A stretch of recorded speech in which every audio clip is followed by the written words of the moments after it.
हो हमारा। आइए एक छोटी सी प्रार्थना के साथ भजनों की श्रृंखला का आरंभ करें। विधाता तू हमारा है, तू ही विज्ञान दाता है। विधाता तू हमारा है, तू ही विज्ञान दाता है। बिना तेरी दया कोई नहीं आनंद पाता है। विधाता तू हमारा है, तू ही विज्ञान दाता है। तितीक्षा की कसौटी से जिसे तू जांच लेता है। तितीक्षा की कसौटी से जिसे तू जांच लेता है। उसी विद्याधिकारी को अविद्या से छुड़ाता है। विधाता तू हमारा है, तू ही विज्ञान दाता है। सताता जो न औरों को, न धोखा आप खाता है। सताता जो न औरों को, न धोखा आप खाता है। वही सद्भक्त है तेरा, सदाचारी कहाता है। विधाता तू हमारा है, तू ही विज्ञान दाता है। सदा जो न्याय का प्यारा प्रजा को दान देता है। सदा जो न्याय का प्यारा प्रजा को दान देता है। महाराजा उसी को तू बड़ा राजा बनाता है। विधाता तू हमारा है, तू ही विज्ञान दाता है। तजे जो धर्म को धारा कुकर्मों की बहाता है। तजे जो धर्म को धारा कुकर्मों की बहाता है। न ऐसे नीच पापी को कभी ऊंचा चढ़ाता है। विधाता तू हमारा है, तू ही विज्ञान दाता है। स्वयंभू शंकरानंदी तुझे जो जान लेता है। स्वयंभू शंकरानंदी तुझे जो जान लेता है। वही कैवल्य सत्ता को महता में समाता है। विधाता तू हमारा है, तू ही विज्ञान दाता है। विधाता तू हमारा है, तू ही विज्ञान दाता है। बिना तेरी दया कोई नहीं आनंद पाता है। बिना तेरी दया कोई नहीं आनंद पाता है। और आगे का कार्यक्रम आदरणीय जितेंद्र जी को सौंपती हूँ। बहुत बहुत धन्यवाद आदरणीय आशा जी। बहुत सुंदर गायत्री मंत्र के उच्चारण के साथ में और सुंदर प्रार्थना के साथ में आपने आज के कार्यक्रम को प्रारंभ कराया। आर्य केंद्रीय सभा नगर निगम क्षेत्र फरीदाबाद के तत्वावधान में संचालित इस सरल सत्संग में आप सभी का पुनः स्वागत और धन्यवाद। आप सभी लोग इस कार्यक्रम के साथ में नियमित रूप से जुड़े हुए हैं। आइए भजनों की श्रृंखला को आगे बढ़ाएं और उसके पश्चात बीच में आज आदरणीय श्रुति सेतिया जी का उद्बोधन हमें सुनने के लिए मिलेगा। तो भजनों की श्रृंखला को आगे बढ़ाते हुए मेरी प्रार्थना आदरणीय सुलोचना जी C3 जनकपुरी से कृपया अपना भजन रखें और उसके बाद में सुनीता चौहान जी कृपया तैयार रहें। सुलोचना जी C3 से कृपया अपना माइक ऑन करें। हाँ जी, नमस्ते जी। सभी को सादर नमस्ते। प्रभु भक्ति का ही वचन बोल रही हूँ। ओ एक बार भजन कर ले, मुक्ति का यतन कर ले। एक बार भजन कर ले, मुक्ति का यतन कर ले। कट जाएंगे जन्म मरण, प्रभु का चिंतन कर ले, प्रभु का चिंतन कर ले। ये मानव का चोला हर बार नहीं मिलता, जो गिर गया डाली से वह फूल नहीं खिलता, वह फूल नहीं खिलता। मौका है ये जीवन का, गुलजार चमन कर ले, गुलजार चमन कर ले। एक बार भजन कर ले, नर इन कानों से सुन तो ऋषियों की वाणी, नर इन कानों से सुन तो ऋषियों की वाणी। मन को ठहरा करके बन जाया आत्म ज्ञानी, जिहा तो चले मुख में अब ओम जपन कर ले, अब ओम जपन कर ले। एक बार भजन कर ले,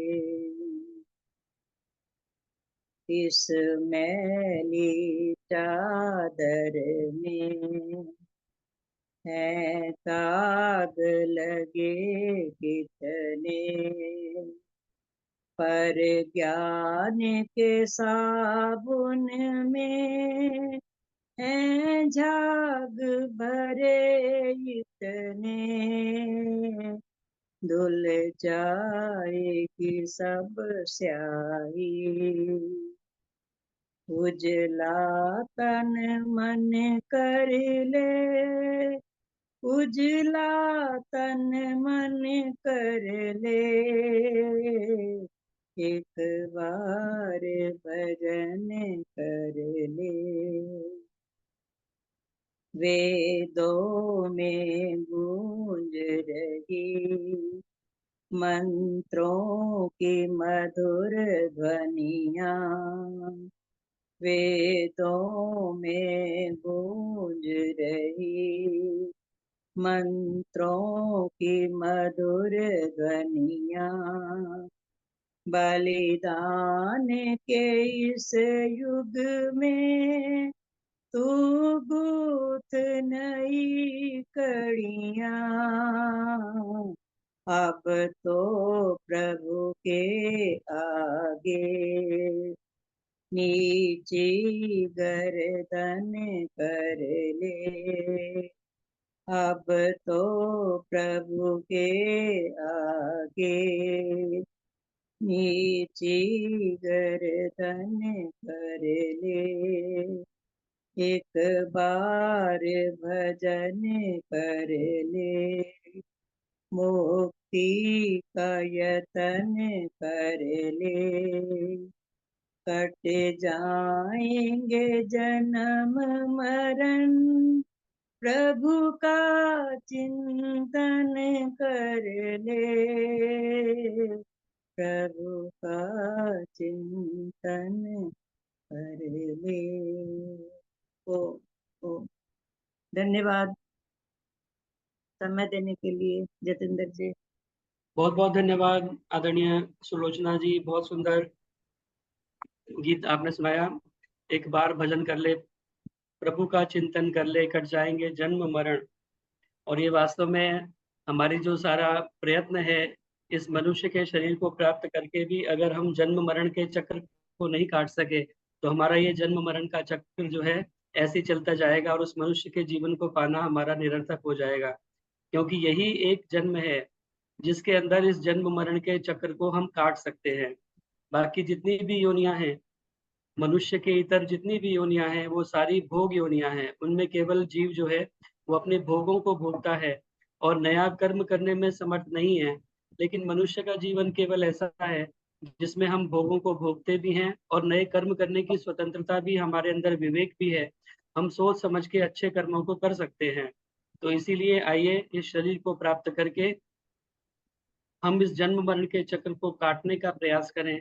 और जो मुक्ति की एक अवस्था होती है जिसमें जन्म मरण के चक्र से प्राणी जो है वो छूट जाता है एक बहुत लंबी अवधि के लिए, तो ऐसा हम प्रयास करें कि वो मुक्ति की अवस्था तक हम धीरे धीरे पहुंचने का प्रयास करें। तो बहुत सुंदर भजन आपने सुनाया, बहुत बहुत धन्यवाद सुंदर गीत सुनाने के आपका भी लिए। धन्यवाद बहुत बहुत। आइए मेरी प्रार्थना आदरणीय सुनीता चौहान जी से। सुनीता चौहान जी कृपया आए और अपना भजन रखें और इसके बाद में कौशल्या अरोड़ा जी कृपया तैयार हैं। जी, सभी को सादर प्रणाम। एक भजन रख रही हूँ। पीठ पड़ा जाए और हवन किया जाए, ऐसे परिवार को स्वर्ग कहा जाए। वेद पढ़ा जाए और हवन किया जाए, ऐसे परिवार को स्वर्ग कहा जाए। ऐसे परिवार को स्वर्ग कहा जाए। सत रग रग में जिनके बसा हो, खुश रहता है उनसे विधाता। प्रेम सीने में जिनके नहीं है, उन्हें ईश्वर नजर दूर आता। सच सुहाता नहीं, सत्संग पाता नहीं, जीवन पशुओं से बदतर बीता है। वेद पढ़ा जाए, हवन किया जाए, ऐसे परिवार को स्वर्ग कहा जाए। अन्न भूखों को, नंगों को कपड़ा, जो देते हैं देते रहेंगे। दया हृदय में जिनके बसी है, जहां अन्याय कभी ना सहेंगे। संकटों में कभी, झंझटों में कभी, श्रेष्ठ मानव नहीं घबराए। वेद पढ़ा जाए, हवन किया जाए, ऐसे परिवार को स्वर्ग कहा जाए। कर्म नेकी के जो कर गए हैं, विश्व में नाम उनका अमर है।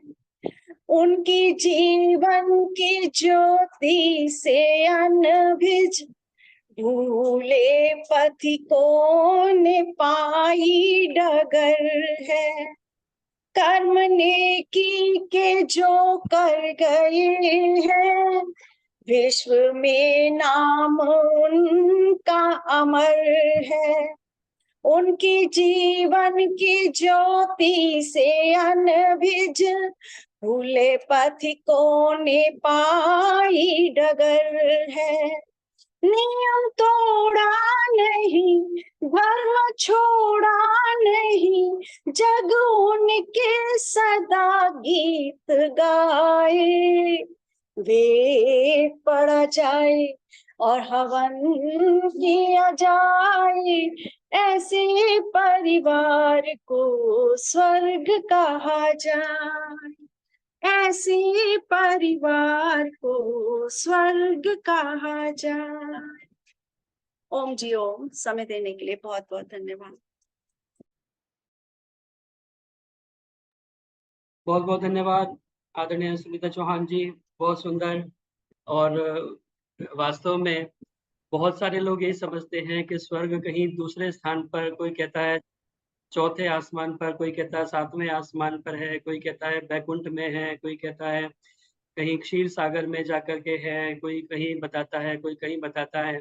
लेकिन वेद के अनुयायी इस बात को जानते हैं, जो वेद के मार्ग पर चलने वाले हैं वो जानते हैं कि स्वर्ग कहीं और नहीं है, और स्वर्ग किसी स्थान विशेष का नाम नहीं है। स्वर्ग एक अवस्था विशेष का नाम है, जिसमें यहाँ रह करके जो लोग अच्छे प्रकार सुख से रहते हैं, वही समझ लीजिए कि वो स्वर्ग में हैं। अन्न पुराना घी नया हो सतवंती नार, घर में चपल तुरंग हो स्वर्ग निशानी चार। स्वर्ग स्थितानाम यह जीव लोके चत्वारि चिन्हानि वसंति देहे।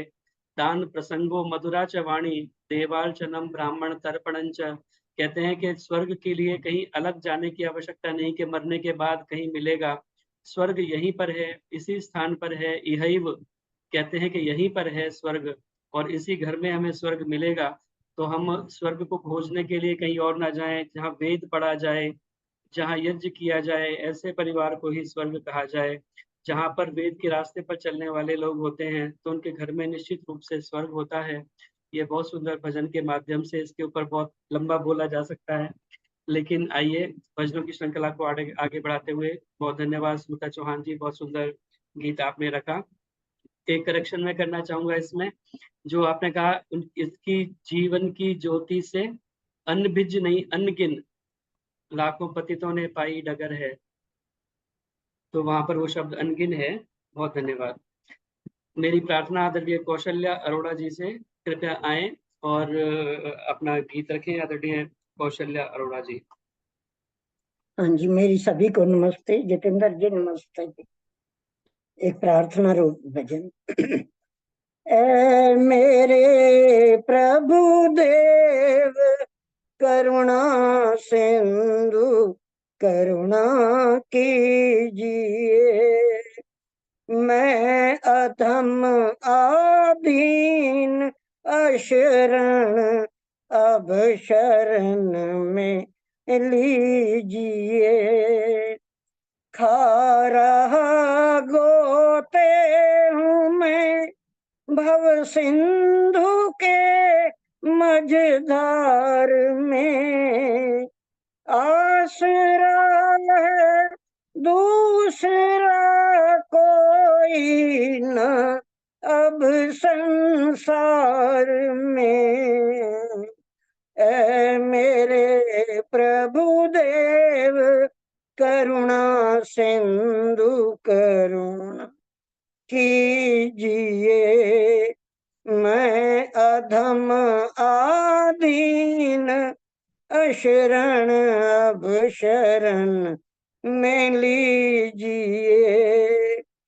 मुझ में है जप तप न साधन और नहीं कछु ज्ञान है, निर्लजता है एक बाकी और बस अभिमान है।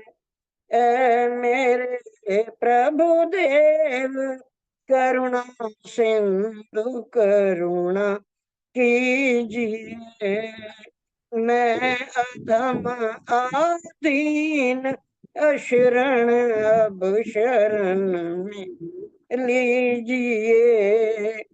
पाप बोझे से लदी नैया भार में जा पड़ी, नाथ दौड़ो अब बचाओ, जल्दी डूबी जा रही। ऐ मेरे प्रभु देव करुणा सिंधु करुणा कीजिए। सब जगह मंजिल भटक कर ली शरण प्रभु आपकी। पार करना या न करना दोनों मर्जी आपकी। ऐ मेरे प्रभु देव करुणा सिंधु करुणा कीजिए। आप भी यदि छोड़ देंगे फिर कहाँ जाऊंगी मैं। जन्म दुख से नाव कैसे पार कर पाऊंगी मैं। ऐ मेरे प्रभु देव करुणा सिंधु करुणा कीजिए। मैं अधम आदीन शरण अब शरण में लीजिए। प्रभु अब शरण में लीजिए। प्रभु अब शरण में लीजिए। धन्यवाद जतिंदर जी समय देने के। बहुत बहुत धन्यवाद कौशल्या जी, बहुत सुंदर गीत और बहुत पुराना गीत जो है आपने सुनाया। प्रभु शरण में लीजिए, हे मेरे भगवान करुणा सिंधु करुणा कीजिए, हूँ अधम आधीन अशरण, या शरणागत शरण में लीजिए। तो परमपिता परमात्मा के समर्पण कर देने वाला प्रार्थना गीत सुंदर के, हे प्रभु अब मैं आपकी शरण में हूँ, अब आप मुझे अपनी शरण में ले लीजिए। क्योंकि एक सीमा है जहाँ तक हम अपना प्रयास कर सकते हैं और उसके बाद हम परमपिता परमात्मा के हवाले छोड़ दें कि हे प्रभु मेरे से जितना हो सकता था मैंने किया है प्रयास, अब आगे आपके हाथ में है, आप ही मुझे अपनी शरण में लें। क्योंकि परमपिता परमात्मा जब कृपा करते हैं तो वो खुद अपनी शरण में भक्त को ले लेते हैं।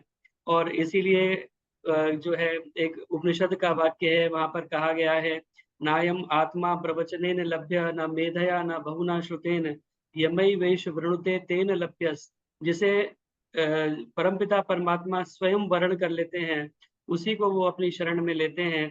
और कहते हैं कि कई बार एक बच्चा भी होता है ना, जो माँ को जो से भूख लगी है और घुटनों के बल रेंग रेंग करके वो अपनी माँ के पास जाता है और उसके अंदर इतना सामर्थ्य नहीं है कि वो माँ की गोदी में जाकर के खुद बैठ जाए, तो जाकर के पास में और बहुत बड़ी एक दृष्टि से अपनी माँ को अपने एक आशा की दृष्टि से देखता है और वो माँ उसकी भावना को समझ करके तुरंत उसे गोदी में उठा लेती है। तो ऐसे ही परमपिता परमात्मा स्वयं अपने भक्त को वरण करते हैं और अपनी शरण में वो ले लेते हैं। तो इस प्रकार की सुंदर प्रार्थनाएं हमें सदा करनी चाहिए। बहुत बहुत धन्यवाद आदरणीय कौशल्या अरोड़ा जी। आइए अब समय जो है इस आदरणीय श्रुति सेतिया जी हमारे बीच में जुड़ चुकी होंगी, मैंने भी ध्यान नहीं किया, तो उनका जो है समय हो गया है। तो एक बार हम उनका उद्बोधन बीच में रखेंगे, उसके बाद भजनों की श्रृंखला को पुनः हम प्रारंभ करें, कंटिन्यू करेंगे। तो आप सभी का पुनः स्वागत और धन्यवाद इस सत्संग में जुड़ने के लिए। बहुत सारे गणमान्य लोग उपस्थित हैं। अगर उनका सभी का नाम लिया जाए तो बहुत समय उसमें लगेगा। तो विशेष रूप से आदरणीय उषा मलिक जी हमारे मध्य उपस्थित हैं, बहुत बहुत स्वागत धन्यवाद। आदरणीय माता राज लूथरा जी, रेखा गौतम जी हिसार से, आदरणीय एस.के. हांडा जी, शशि सिंगल जी हापुड़ से, माता उषा सूद जी वैदिक मोहन आश्रम से, भरत सचदेवा जी गुरुग्राम से, इत्यादि बहुत सारे गणमान्य लोग यहाँ उपस्थित हैं। आप सभी का बहुत बहुत स्वागत और धन्यवाद इस कार्यक्रम में जुड़ने के लिए। और यह कार्यक्रम फेसबुक पर भी लाइव चल रहा है, वहां जाकर भी आप बाद में भी इस कार्यक्रम को देख सकते हैं। लाइक करें, कमेंट करें, शेयर करें, ताकि अधिक से अधिक लोगों तक यह कार्यक्रम पहुंच सके। आप जैसे ही कुछ कमेंट करते हैं तो आपके भी सारे फ्रेंड सर्कल तक यह कार्यक्रम पहुंच जाता है तो अवश्य ही प्रयास करें कि वहां जाकर के कुछ ना कुछ कमेंट आप अवश्य करें। और जो लोग फेसबुक के माध्यम से जुड़े हैं उनका भी मैं स्वागत करता हूँ। स्वेच्छानुसार दान देने के लिए मेरा मोबाइल नंबर है, इस पर फोन पे, पेटीएम, यूपीआई इत्यादि के माध्यम से अपना सात्विक दान भेज सकते हैं। आइए अब मैं स्वागत करना चाहता हूँ आदरणीय श्रुति विजय सेतिया जी का, जो कि मैं हमेशा ही कहता हूँ कि उनके सामर्थ्य की, उनके पुरुषार्थ को मैं नमन करता हूँ, क्योंकि बहुत सारे कार्यक्रमों में उनका उद्बोधन होता है और इतने सारे विषयों को तैयार करना और एक के बाद एक लगातार, कई बार एक दिन में 3-3, 4-4 कार्यक्रम भी उनके होते हैं। एक जगह पर कुछ विषय पर बोलना है, दूसरे जगह दूसरे विषय पर बोलना है, तो एक साथ उसको स्विच करना बहुत आसान काम नहीं है और उसे बखूबी वो अंजाम देती हैं। स्वाध्याय करती रहती हैं और स्वाध्याय के जो है सरोवर में से मोती लाके हमारे मध्य में वो प्रस्तुत करती रहती हैं। तो उनका बहुत बहुत धन्यवाद और बहुत बहुत साधुवाद इतना सुंदर प्रयास करने के लिए। आज का जो विषय है सच्चे गुरु का अर्थ व महत्व, तो मेरी उनसे प्रार्थना है आदरणीय श्रुति सेतिया जी कृपया आएं और इस विषय के ऊपर हम सभी का मार्गदर्शन करें। आदरणीय श्रुति विजय सेतिया जी। बहुत बहुत धन्यवाद भ्राता जी आपका। सभी आर्यजनों को सादर नमस्ते। इससे पूर्व जो भजन प्रस्तुत हुए होंगे मैं नहीं सुन पाई, इससे पहले कार्यक्रम बिल्कुल अभी वहां से एग्जिट किया और यहाँ ज्वाइन किया, तो आगे वाले भजन अवश्य सुनने का प्रयास करूंगी। आपके उत्तम संचालन के लिए आपको भी साधुवाद। आप भी बहुत कर्मठ हैं, आप अपने कार्य को नित्य प्रति करते रहते हैं, कोई आलस्य प्रमाद आपके जीवन में नहीं है। इस चीज से मुझे बहुत खुशी होती है। ईश्वर आपको और सामर्थ्यवान बनाए। जो हमारे लिए कोई सेवा का कार्य हो तो आप हमें अवश्य बताइएगा, हम भी प्रयास करेंगे वेद प्रचार के कार्य को आगे बढ़ाने का। सरल सा विषय भ्राता जी पढ़ रही थी मैं, सच्चे गुरु के विषय में। हम लोग जो आजकल गुरुओं के बारे में सुनते हैं, तो उपस्थित सभी आर्यजनों के को बताना चाहूंगी सच्चे गुरु का अर्थ और महत्व जो है। आप सभी आर्यजन सभी विदित हैं इन बातों से। सच्चा गुरु कौन है? वो परमपिता परमात्मा ही है। सर्वप्रथम गुरु परमपिता परमेश्वर को समग्र ब्रह्मांड में व्याप्त जो है प्रत्येक गुरु सत्ता को नमन करते हुए मैं गुरु अर्थ और उसकी महिमा को बताने का थोड़ा सा प्रयास करना चाहूंगी। जो हमारी ये भारतीय सभ्यता है, संस्कृति है, उसमें गुरु की बहुत बड़ी महिमा है। और वैसे तो दुनिया की अधिकांश जो ये सभ्यताएं हैं अपने शिक्षकों के प्रति सदैव नतमस्तक रही हैं, परंतु ये भारत में गुरु परंपरा की जो शानदार विरासत रही है उसका कोई सानी नहीं है। गुरुओं के प्रति अगाध श्रद्धा के अनेकों अनेक कारण हैं। गुरुओं द्वारा स्थापित अनेक मर्यादाएं एवं व्यवस्थाएं आधुनिक मनुष्य की यात्रा का मील का पत्थर साबित हुई हैं। चूंकि भारतीय सामाजिक परिवेश आध्यात्मिक पगडंडियों से गुजरता रहा है, अपने जीवन की यात्रा को पूर्ण करता है, अतः यहाँ के जीवन मूल्यों में गुरु परंपरा और भी अत्यधिक संदर्भों में आत्मसात करती है। कहते हैं शिक्षक शिक्षा देता है और जो गुरु होता है वो दीक्षित करता है। 2 और 2 4 होते हैं, इसका जो है ज्ञान शिक्षा के अंदर आता है, परंतु इसका समुचित जो उपयोग है दीक्षा की परिधि में आता है। शिक्षित व्यक्ति साक्षर हो सकता है, परंतु दीक्षित व्यक्ति साक्षर होने के साथ साथ जो संबंधित शिक्षा है उसके समुचित उपयोग को समझाता है। कहने को तो ओसामा बिन लादेन भी इंजीनियर था, परंतु यहाँ दीक्षा के अभाव की अतिशयता जो थी ने मानवीय मूल्यों की बजाय उसको विध्वंस की ओर उत्प्रेरित किया, यानी कि वो गलत गलत कार्यों में लग गया। जबकि अनपढ़ जो कबीर जी थे, जो देशनाएं आज सैकड़ों साल भी हमारे मानवीय मन को सबल कर रही है। जो व्यक्ति कभी विद्यालय नहीं गया, आज देश और दुनिया के अनेकों अनेक विश्वविद्यालय कबीर जी के नाम पर अनेक शोध कार्य कर रहे हैं, गौरवान्वित अनुभव करते हैं। ओसामा बिन लादेन का चेहरा आज कुरूप शिक्षा का कुरूप चेहरा है, तो कबीर जी का जो है व्यक्तित्व जो है गुरु रामचंद्र जी के चरणों का प्रसाद है। ये तराशा गया जो है उनका जो मन जो है सभी के कल्याण की चिंता करता है। तभी तो गुरु के बारे में कबीर जी ने ईश्वर के बारे में गुरु को प्राथमिकता ऐसे दी, गुरु गोविंद दाऊ खड़े काके लागो पाए, बलिहारी गुरु आपने गोविंद दियो बताए। बड़ा ही सुंदर कबीर जी ने लिखा है। और कहते हैं कि मूल्यों की बजाय मतलब हम लोग अपने जीवन में इस गुरु के मूल्यों की ओर देखें तो भारत देश की अनेकों अनेक अनन्य विशेषताएं हैं। दीक्षा का विचार सर्वप्रथम भारतीय ऋषियों को सूझा। भारतीय ऋषियों ने क्या किया, अपने शिष्यों को शिक्षित करने की बजाय दीक्षित करने पर जोर दिया। दीक्षा संस्कारों और समन्वय चेतना का एक ऐसा वैचारिक सम्मिश्रण है जहां व्यक्तित्व मानवीय मूल्यों का प्रहरी होकर जीवन के कर्तव्य पथ पर अग्रसर होता है। आधुनिक शिक्षा व्यवस्था की हम बात करें तो विद्यालयों में आप देखते हैं दीक्षांत समारोह, और उनको आयोजित करने के पीछे भी ये एक उद्देश्य है कि विद्यार्थी जब विद्यालय से पढ़कर बाहर जाए तो वो ज्ञान और मानवता का ऐसा सुंदर नमूना हो जिस पर आने वाली पीढ़ियां गर्व कर सकें। अपनी शिक्षा के आधार पर एक ऐसे समाज के निर्माण में सहयोगी हो जो दुनिया के लिए सम्मत और खुशहाल बनाने के उद्देश्य वाला हो।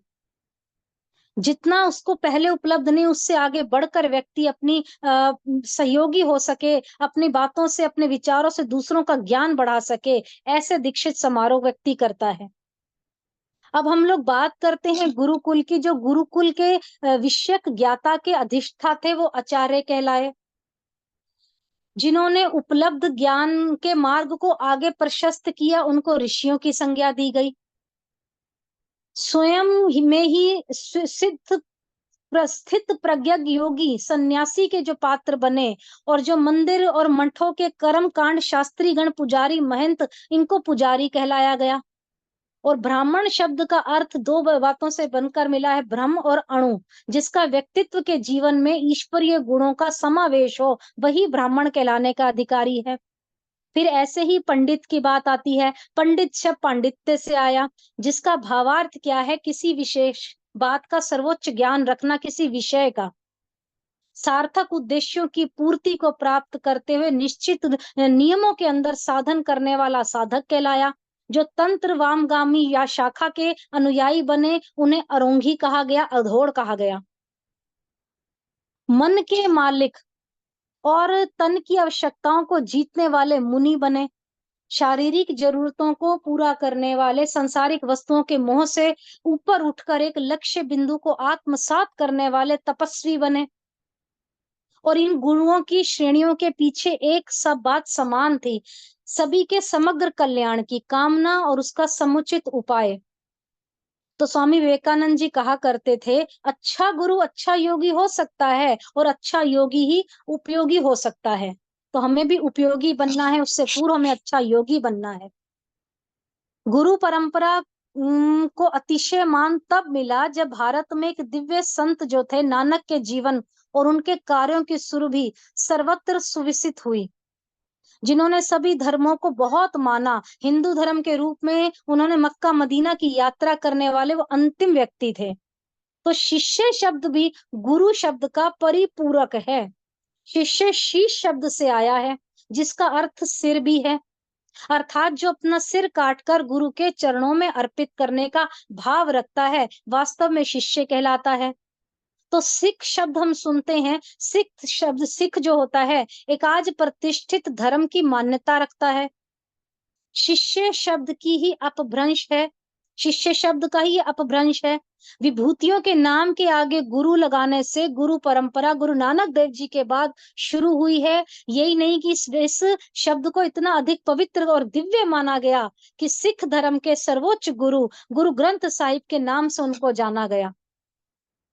अब आप देख लीजिए, जो हम लोग भारतीय संस्कृति में गुरुओं की स्तुति में समादर में भारतीय ग्रंथ भरे पड़े हैं। गुरु महिमा बड़ा ही सुंदर हम पढ़ते रहते हैं। गुरुर ब्रह्मा गुरुर विष्णु गुरुर देवो महेश्वरा गुरुर साक्षात परब्रह्म तस्मो श्री गुरुवे नमः।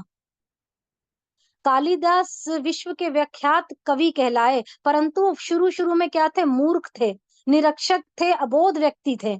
इस नामों से वो जाने जाते थे। जब उनकी पत्नी ने उनको महल से धक्का देकर बाहर निकाल दिया तो संयोगवश मार्ग में उन्हें विख्यात कालीचरण के दर्शन हुए। गुरु ने कालिदास से कहा, तुम निरक्षक हो, तुम स्वाध्याय तो कर नहीं पाओगे, मैं तुम्हें तंत्र मंत्र की दीक्षा देता हूँ, तुम्हें ऐसा माध्यम देता हूँ जिससे अमिष्ट सिद्धि का तुम्हें मार्ग बता सकता हूँ। तुम 3 महीने की तप करना।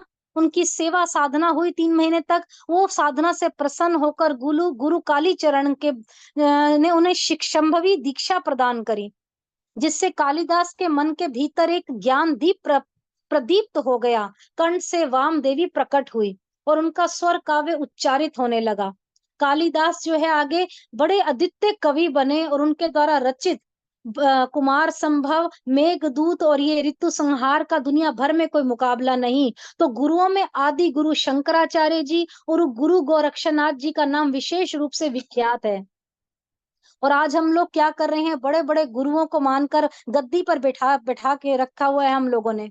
आर्य समाज के संस्थापक स्वामी देव दयानंद जी मथुरा में जब चक्षु विहीन दंडी स्वामी जी के पास अपना गुरु बनाने पहुंचे, विरजानंद जी के यहाँ, उन्होंने झोपड़ी के द्वार पर जा पूछा, अंदर से आवाज आई कि कौन? तब दयानंद जी का एक प्रति उत्तर था, यही जानने तो मैं आया हूँ। तो वस्तुतः कहते हैं, वास्तविक गुरु को खोजने के लिए वास्तविक शिष्य का होना बहुत आवश्यक है। एक सच्चा शिष्य सच्चा गुरु हो सकता है। संबद्ध गुरु शिष्य का समरूपेण रूपांतरण करता है, यानी व्यक्ति गुरु पूर्व और गुरु पश्चात इन दोनों श्रेणियों को पार करने के बहुत सी विधियां, बहुत सी नीतियां और नियम होते हैं जो प्रत्येक गुरु अपनी परंपरा के अनुसार तय करता है। अब जो ये गुरु शब्द है ग्री धातु से बना है और गो धर्मान शब्दान गृणयापत्य दिशति, अर्थात जो सत्य धर्म का प्रतिपादक हो, वेद विद्या का उपदेश करने वाला हो, वो गुरु कहलाता है। गुरु आप्त पुरुष होता है, वो प्रत्यक्ष अनुभूत प्रमाण के आधार पर, शब्द प्रमाण के आधार पर उपदेश करने वाला होता है, जो सत्य विद्या से युक्त होता है, सदा आचरण से युक्त होता है, सदुपदेश करता है, जन समाज के कल्याण की बात करता है, आलोक परलोक सुधारने वाला होता है, वो गुरु होता है। स्वामी दयानंद जी सरस्वती के मतव्य के अनुसार सत्य का ग्रहण और असत्य का त्याग कराए वो गुरु होता है। और अज्ञानी रूप की बात अगर हम करें, अज्ञान के जो अंधकार को चीर कर ज्ञान प्रकाश की ओर ले जाए वो गुरु होता है। तो गुरु वेद आदि सत्य विद्या का यथार्थ दर्शन कराने वाला होता है। तो हमारे को गुरु की पहले परिभाषा को अच्छी प्रकार से आत्मसात करना है, तभी किसी को गुरु मानना है। और योग दर्शन में बड़ा ही सुंदर सूत्र लिखा, स एष पूर्वेशाम अपि गुरु कालेन वच्छदात्, अर्थात परमात्मा जो है पूर्वादि गुरुओं का भी गुरु, जो उससे उत्पन्न उनसे पहले का भी गुरु है, आगे भी परमात्मा गुरु रहेगा, वो गुरुओं का गुरु है और वो काल मृत्यु को प्राप्त नहीं होता। अरे बंधु, हमारा सर्वप्रथम गुरु परम पिता परमात्मा है, आदि है, सच्चा गुरु है, सभी गुरुओं का गुरु परमात्मा है, जो कभी क्लेश में ये पाप कर्म के कहीं बंधन में नहीं बनता। परम गुरु का कालातीत है, हमारे को उसी को मुख्य रूप से गुरु बनाना चाहिए।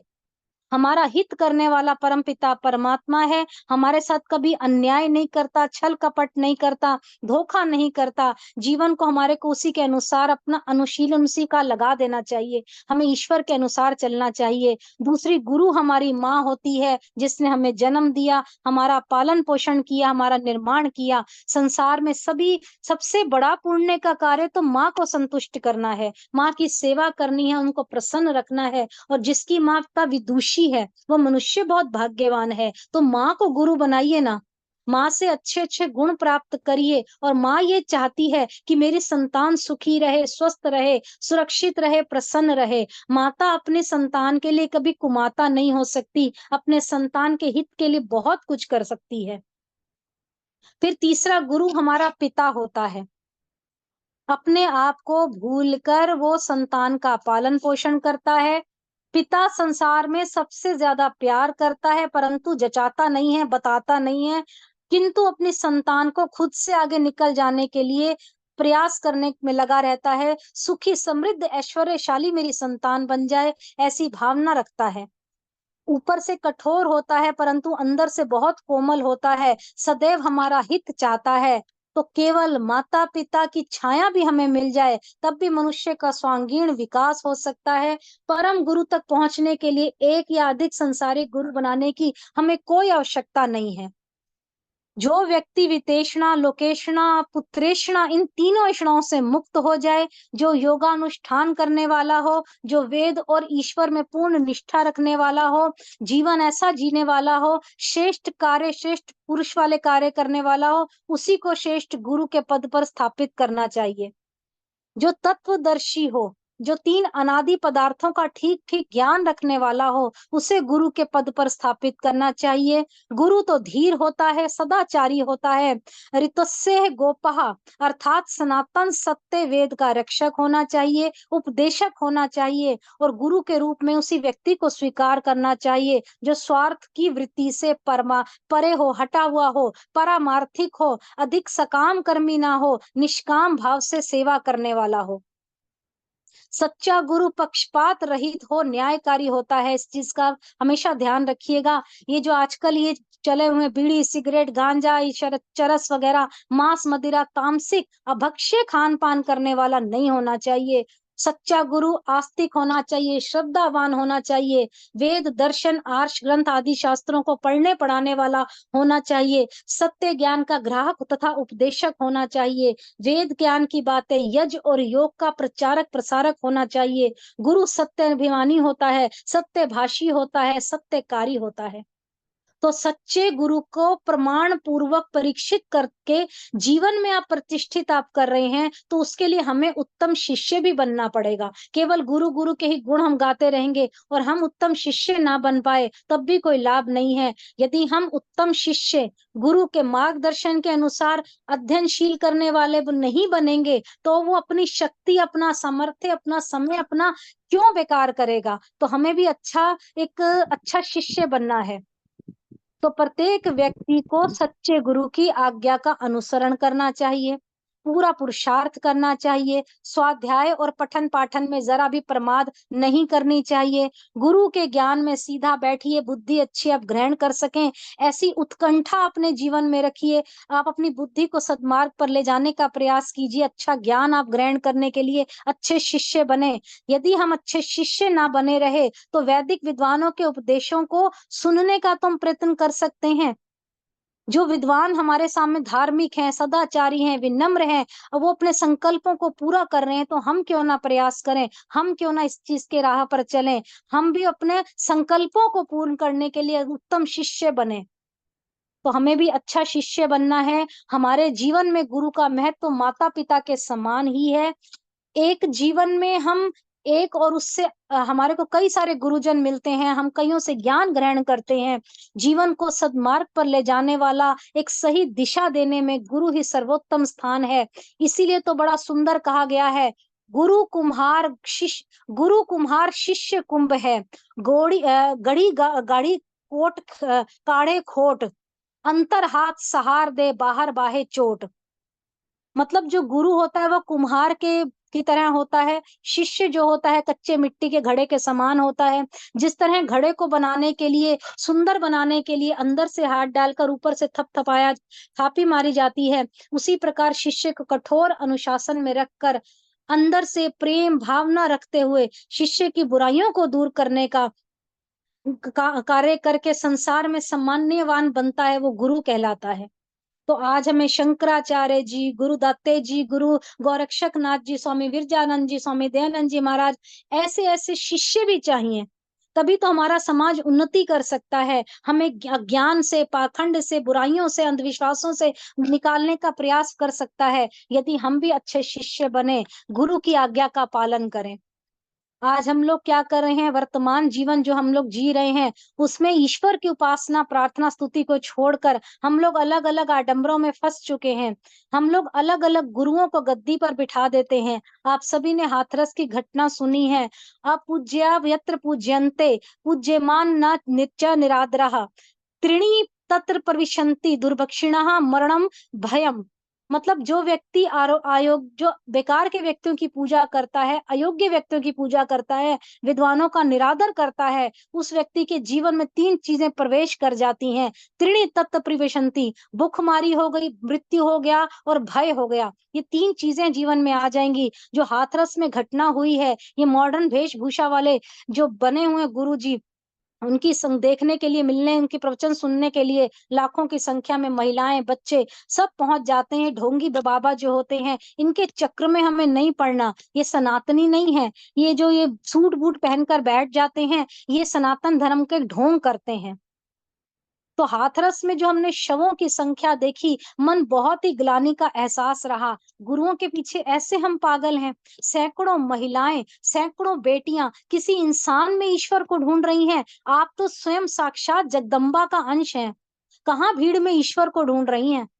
हजारों वर्षों से आप प्रमाणिक बातें सुन रही हैं। हिंदू ज्ञान परंपरा के उत्तराधिकारी आप हैं। हम लोग गीता के श्लोकों, ये मंत्रों को, आर्य समाज के मंत्रों को, रामचरितमानस जैसे सिद्ध ग्रंथों को, योग और अध्यात्म की ये जो हम लोग समृद्ध परंपरा है, इनके हम वंशज हैं। तो हमारी ये दयनीय स्थिति क्यों है?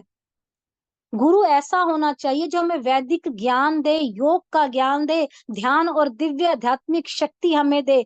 ऐसी उसके अंदर ऐसा ज्ञान होना चाहिए, आध्यात्मिक शक्तियों से हमें भी जागृत करे। जो ऐसी राह से हमें विमुख करे, वो गुरु नहीं हो सकता। हम स्वयं एक पुण्य आत्मा है। सबसे पहले अपने जीवन में ये आप ढालने का प्रयास कीजिए कि आप स्वयं एक अच्छी आत्मा है। आप इस पुण्य भारत भूमि में पैदा हुए हैं। दिव्य ज्ञान परंपरा के वंशज हैं आप सब। पाखंड से अपने आप को हटाइए। आप स्वयं सिद्ध होने का, हिंदू होने का स्वाभिमान अपने अंदर जागृत कीजिए। उस परम पिता परमात्मा जो गुरुनाम गुरु, गुरुओं का भी गुरु है ईश्वर, वेदों ने समझाया। ये पंक्तियां जब बोलते हैं तो क्यों ना उस परम पिता परमात्मा को ही गुरु माने, तो कहीं और जाने की आवश्यकता ही नहीं पड़ेगी। तो धर्म की आध्यात्मिक चेतना को आप पहचानिए। आप स्वयं को तेजस्वी बनाइए, अंधकार को दूर करिए। इस आर्यव्रत देश को ऊपर ले जाने का प्रयास कीजिए जितना संभव हो सके। उस परम पिता परमात्मा का ही आपने गुरु, उसी को मानना है, उसी की उपासना करनी है और कहीं जाने की आवश्यकता आपको नहीं है। तो ये कुछ विचार मैं रखना चाहती थी, तो 2 पंक्तियां कहकर अपनी वाणी को मैं विराम दूंगी। जब वो परम पिता परमात्मा है तो कहीं और किसी और सहारे की हमें आवश्यकता नहीं होनी चाहिए। मुझको ईश्वर का सहारा मिल गया, मुझको ईश्वर का सहारा मिल गया। मेरी कश्ती को किनारा मिल गया, मेरी कश्ती को किनारा मिल गया। मुझको ईश्वर का सहारा मिल गया, मुझको ईश्वर का सहारा मिल गया। अब नहीं परवाह किसी धन माल की, अब नहीं परवाह किसी धन माल की, अब नहीं परवाह किसी धन माल की। हीरो लालों का पिटारा मिल गया, हीरो लालों का पिटारा मिल गया। मेरी कश्ती को किनारा मिल गया, मेरी कश्ती को किनारा मिल गया। मुझको ईश्वर का सहारा मिल गया, मुझको ईश्वर का सहारा मिल गया। ढूंढती फिरती थी प्यासी झूम कर, ढूंढती फिरती थी प्यासी झूम कर, ढूंढती फिरती थी प्यासी झूम कर। प्यासी नजरों को नजारा मिल गया, प्यासी नजरों को नजारा मिल गया। मेरी कश्ती को किनारा मिल गया, मुझको ईश्वर का सहारा मिल गया।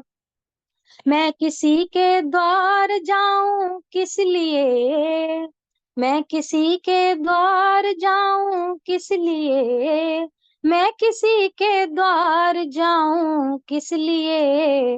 मुझको तेरा ही सहारा मिल गया, मुझको तेरा ही सहारा मिल गया। मेरी कश्ती को किनारा मिल गया, मेरी कश्ती को किनारा मिल गया, मुझको ईश्वर का सहारा मिल गया, मुझको ईश्वर का सहारा मिल गया। बहुत बहुत धन्यवाद भ्राता जी, समय देने के लिए बहुत बहुत धन्यवाद आप सभी का।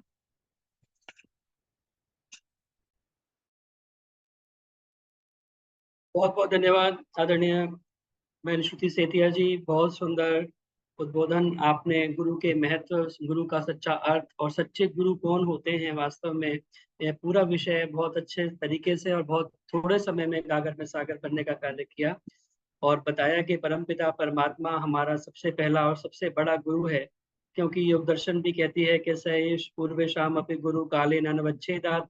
वह परमपिता परमात्मा क्योंकि काल से परे है, वह सबसे पहला और सबसे बड़ा हमारा गुरु है। और उसके बाद में माता गुरु हैं, पिता गुरु हैं, आचार्य हमारे, और इस प्रकार से। लेकिन आज जो हम देख रहे हैं कि लोग पता नहीं किस प्रकार के आडंबरों में फंस कर के, जो बहुत प्रकार के गुरु समाज के अंदर हम देखने को मिलते हैं, जो जनता को भरमाने में लगे हुए हैं, भटकाने में लगे हुए हैं, और इस प्रकार का एक बहुत बड़ा एक जाल इन गुरुओं ने बनाया हुआ है। तो हमें आवश्यकता है अपने आप को सजग करने की और यह समझने की कि गुरु के गुण क्या होने चाहिए, किस प्रकार का हमारा गुरु गुरु होना चाहिए। वह देख परख करके ही हम अपने गुरु को जो है स्वीकार करें, उसे अपना गुरु बनाएं और उस गुरु के बताए हुए मार्ग पर चलने का प्रयास भी करें। यह बहुत सारा विषय आपने अपने संक्षिप्त व्याख्यान के अंदर बहुत अच्छे प्रकार से सारे विषय को समेटने की कोशिश की है। बहुत बहुत धन्यवाद इतनी सरलता से इस सारे विषय को हमारे बीच में रखने के लिए। और निश्चित रूप से हम अपने जीवन में इन बातों को अपनाने का प्रयास करें और जो पाखंडी गुरु हैं उनसे बचने का प्रयास करें, तभी हमारा सुनना और समय देना सार्थक होगा। बहुत बहुत धन्यवाद आदरणीय श्रुति सेतिया जी। आइए इससे पूर्व कि हम भजनों के क्रम को पुनः प्रारंभ करें, एक दुखद समाचार हमें पीछे मिला कि माता अंजना चावला जी जो हमारे कार्यक्रम में भी जुड़ती रहीं, उनका निधन हो गया। तो माता अंजना चावला जी को हम अपने श्रद्धा सुमन अर्पित करें। और हमने YouTube पर भी उनका एक भजन डाला हुआ है, तो एक बार हम प्रयास करेंगे उनके एक भजन की हम जो है 2-3 पंक्तियां सुनने का, ताकि उन्हें हम स्मरण कर सकें और उनको हम अपने श्रद्धा सुमन अर्पित कर सकें।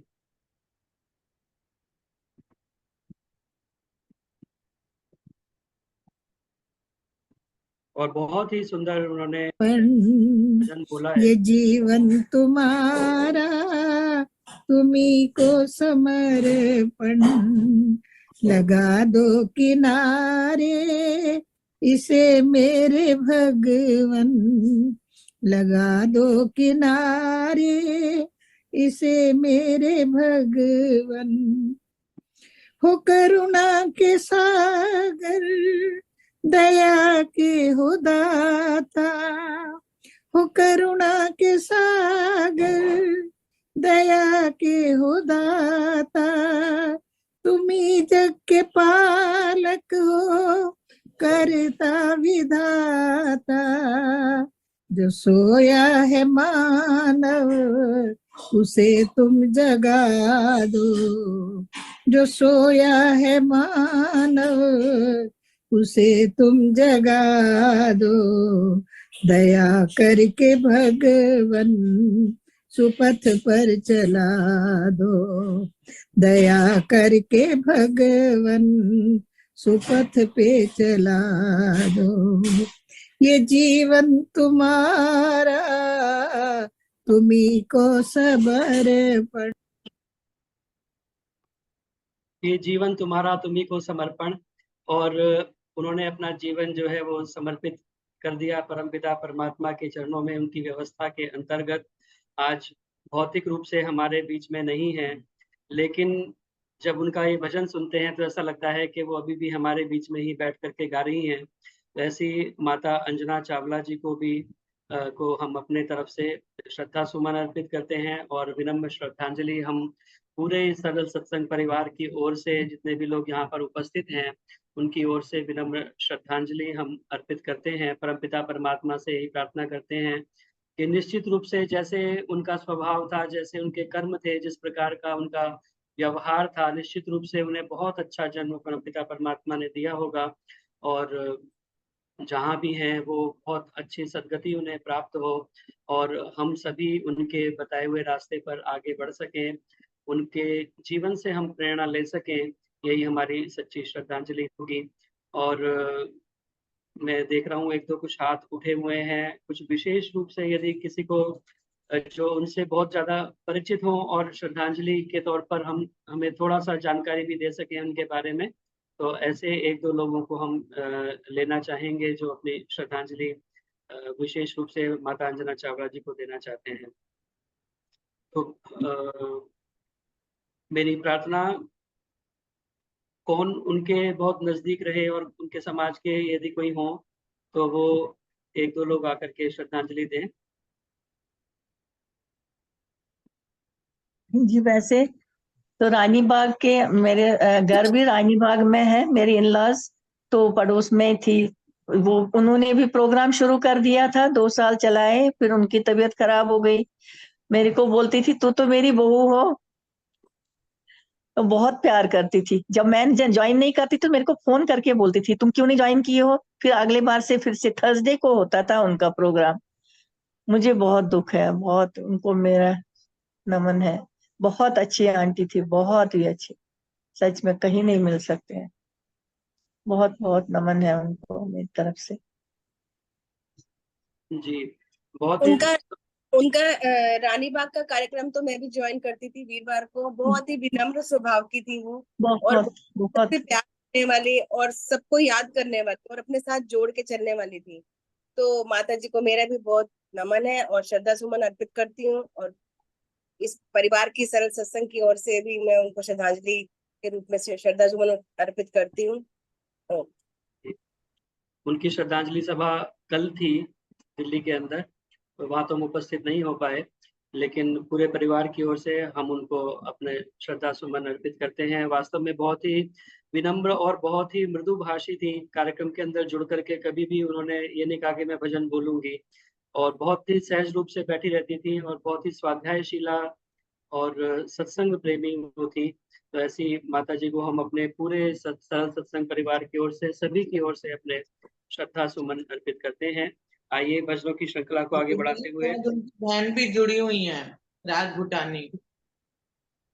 हैं जी, राज भूटानी जुड़ी हुई थी, उनकी सिस्टर हैं छोटी। अच्छा, राज भूटानी जी सिस्टर हैं उनकी। हाँ जी, हाँ जी। अनंत स्वरूप चावला उनके देवर थे। हाँ हाँ, वो तो मुझे पता है। हाँ, उनके देवर हैं। मुझे बताया था। हाँ जी। तो चलिए, हमने अपना जो भजन है वो ग्रुप पे भी डाला था, उनका जो है वो रिकॉर्ड किया हुआ था, हमने यूट्यूब पे डाला हुआ है। तो आज वास्तव में उसे सुन करके ऐसा लगता है कि जैसे हमारे सत्संग के बीच में ही बैठी हुई हैं। तो बहुत बहुत श्रद्धांजलि हम उनको अर्पित एक करते हैं। शोक पत्र भेज देना चाहिए ना उनको बना के। जी, हम्म। ठीक है जी। चलिए, मेरी प्रार्थना भजनों की श्रृंखला को आगे बढ़ाते हुए आदरणीय माता रजनी पिपलानी जी कृपया आए और अपना भजन रखें। आदरणीय रजनी पिपलानी जी, और इसके बाद में रमा वैद्य जी अमृतसर से जुड़ी हुई हैं, वो कृपया तैयार रहें। आदरणीय माता रजनी पिपलानी जी कृपया अपना माइक ऑन कर लें और अपना भजन रखें। इसके बाद में रमा वैद्य जी तैयार रहें। भाई साहब, एक भजन का टाइम देना। कमला हंस जी, एक मैं बोलूं? विजय कुमारी। रमा आदरणीय रजनी पिपलानी जी तैयार हैं, वो अभी बोल रही हैं। जी, रूप में एक भजन मैं भी रखना चाहती हूँ श्रद्धांजलि रूप में। सभी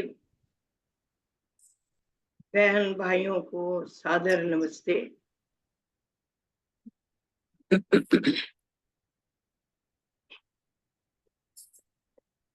एक भजन प्रस्तुत कर रही हूँ। किस धुन में बैठा बावरे, किस धुन में बैठा बावरे, किस मद में मस्ताना है। अरे सोने वाले जाग जा, संसार मुसाफिर खाना है, संसार मुसाफिर खाना है। किस धुन में बैठा बावरे, क्या लेकर आया था जग में, फिर क्या लेकर जाएगा। मुट्ठी बांध के आया जग में, मुट्ठी बांध के आया जग में, हाथ पसारे जाना है। अरे सोने वाले जाग जा, संसार मुसाफिर खाना है। इस धुन में बैठा बावरे, कोई आज गया कोई कल गया, कोई चंद रोज में जाएगा। जिस घर से निकल गया पंछी, जिस घर से निकल गया पंछी, उस घर फिर नहीं आना है।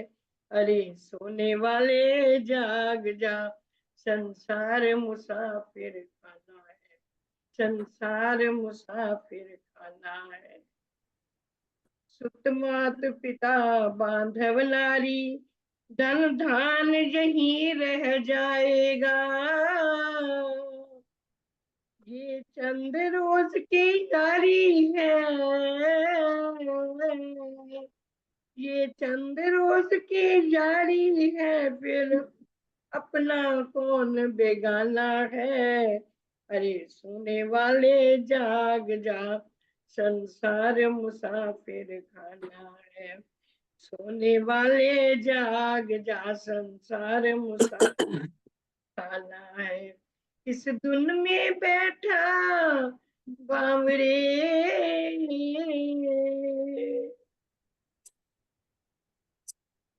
कहे ओम गुरु हरि ओम जपो, फिर ऐसा समय नहीं आएगा।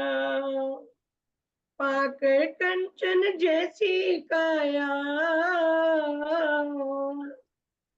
पाकर कंचन जैसी काया, फिर हाथ में पछताना है। अरे सोने वाले जाग जा, संसार मुसाफिर खाना है। किस धुन में बैठा बावरे, किस मद में मस्ताना है। सोने वाले जाग जा, संसार मुसाफिर खाना है, संसार मुसाफिर खाना है, संसार मुसाफिर खाना है। धन्यवाद जतिंदर जी समय देने के लिए। बहुत बहुत धन्यवाद आदरणीय माता रजनी पिपलानी जी। बहुत सुंदर वैराग्य परक गीत आपने बोला। संसार मुसाफिर खाना है और इसका दस्तूर पुराना है। ये जो भी आया है उसको एक ना एक दिन अवश्य ही जाना है। जातस्य ही ध्रुवो मृत्यु, ध्रुवम जन्म मृतस्य च। जो आया है उसका जाना निश्चित है और जिसकी मृत्यु हुई है उसका जन्म होना भी निश्चित है। अगर उसको मुक्ति प्राप्त नहीं होती तो यह परमपिता परमात्मा का बनाया हुआ क्रम सदा संसार के अंदर इसी प्रकार चलता रहता है। अश्वत्थे वो निषदनम पर्णे वो वस्तिष्कता वो भाज इत किलासत यत सनवत पुरुषम। यह जो है संसार जैसे पीपल के पत्ता होता है, उसका कोई ठिकाना नहीं, कब वो टूट करके डाल से गिर जाए। तो इसी प्रकार यह जो संसार के अंदर जीवात्मा है, इसका भी कोई पता नहीं कि कब ना जाने हमें काल का ग्रास बनना पड़े। इसीलिए महाभारत के अंदर कहा है कि को ही जानाति कस्य अद्य मृत्यु कालो भविष्यति, युवैव धर्मशील स्यात् नित्यम खलु अनित्यम खलु जीवितम। किसी को नहीं पता कि कब किसका जो है अंतिम समय नजदीक आ जाए, किसकी मृत्यु कब हो जाए। इसीलिए हमेशा उस परम पिता परमात्मा का हमें ध्यान करना चाहिए, अपने जीवन को सफल बनाने का प्रयास करना चाहिए। तो बहुत बहुत धन्यवाद सुंदर गीत सुनाने के लिए। मेरी प्रार्थना आदरणीय रमा वैद्य जी से, कृपया आए और अपना गीत रखें, आदरणीय रमा वैद्य जी। और इसके बाद में सविता जी कानपुर से अगर जुड़ी हुई हैं तो वो। सुंदर जी मुझे समय देंगे भजन के लिए, श्रद्धांजलि के लिए मैं प्रयास करूंगा, क्योंकि समय कम है अब, तो देखते हैं किस किसका आ पाएगा। मैं भी बोल दूंगी जितेंद्र रमा जी। वैद्य जी जी। एक भजन का समय मुझे भी देना जितेंद्र जी।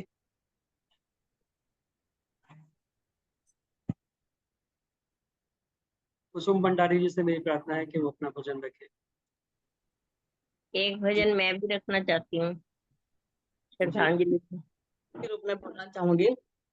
तेरे हुक्म से आना, तेरे हुक्म से जाना, तेरे हुक्म से आना, तेरे हुक्म से जाना, सागर से बूंद आई, सागर में ही समा जाना, सागर से बूंद आई, सागर में ही समा जाना, भटकेगा वो मुसाफिर, भटकेगा वो मुसाफिर, निस घर को जो ना जाने, पहुंचेगा सीधा मंजिल जो है जनता तेरा ठिकाना, तेरे हुक्म से आना, तेरे हुक्म से जाना। ये लोक भी सवारा, पर लोक भी संवारा, गए जीत कर वो बाजी, वश ना रहा जमाना, तेरे हुक्म से आना, तेरे हुक्म से जाना। तू ही अंत कर रहा है, तू ही जन्म दे रहा है, प्रभु सब जानते हैं बहाना है, तेरे हुक्म से आना, तेरे हुक्म से जाना। आर्य समाज से लगाया, आर्य समाज से लगाया अंजना जी ने ओम अपना सारा जीवन, वो निभा गई है अपनों से, वो निभा गई है अपनी, हमारी भी तू निभाना, तेरे हुक्म से आना, तेरे हुक्म से जाना, सागर से जो बूंद आई, सागर में ही समा जाना। बहुत बहुत धन्यवाद। आपने श्रद्धांजलि के रूप में मैंने 2 लफ्ज आपके सामने रखे हैं। आपका बहुत बहुत धन्यवाद जितेंद्र बेटा, बहुत बहुत धन्यवाद, आपने मुझे समय जी। बहुत बहुत धन्यवाद आदरणीय कुसुम भंडारी जी, अपने श्रद्धांजलि उन्होंने कुछ शब्द मन के भाव एक कविता के रूप में आपने रखे। बहुत बहुत धन्यवाद। मेरी प्रार्थना आदरणीय शोभा बत्रा जी से, कृपया आए और अपना श्रद्धांजलि गीत रखें। शोभा बत्रा जी। मैं एक भजन मेरा भी कर दो, एक भजन जी। इस दुनिया में आना जाना रहे हमेशा जारी, इस दुनिया में आना जाना रहे हमेशा जारी, संभल मुसाफिर एक दिन तेरी आने वाली बारी, संभल मुसाफिर एक दिन तेरी आने वाली बारी, दुनिया में रहने वालों से एक दिन टूटे प्यार तेरा, कोठी बंगला धन संपत्ति रहे नहीं अधिकार तेरा, जाएगा खाली छोड़ के सारी और संपदा सारी, संभल मुसाफिर एक दिन तेरी आने वाली बारी, इस दुनिया में आना जाना रहे हमेशा जारी, इस गाड़ी का न टाइम टेबल मास दिवस कोई डेट नहीं, रहे न टीटी बजे न सीटी, होती देखी लेट नहीं, बने न पटड़ी रखे न गठड़ी, लेती सिर्फ सवारी, बने न पटड़ी रखे न गठड़ी, लेती सिर्फ सवारी, संभल मुसाफिर एक दिन तेरी आने वाली बारी, इस दुनिया में आना जाना रहे हमेशा जारी। क्या रंग क्या राज सभी कर इस गाड़ी में सफर गए। जिसने इस ड्राइवर को जाना नाम कर अमर गए। संभल गए वो बदल गए जिसने ये बात विचारी। संभल गए वो बदल गए जिसने ये बात विचारी। संभल मुसाफिर एक दिन तेरी आने वाली बारी।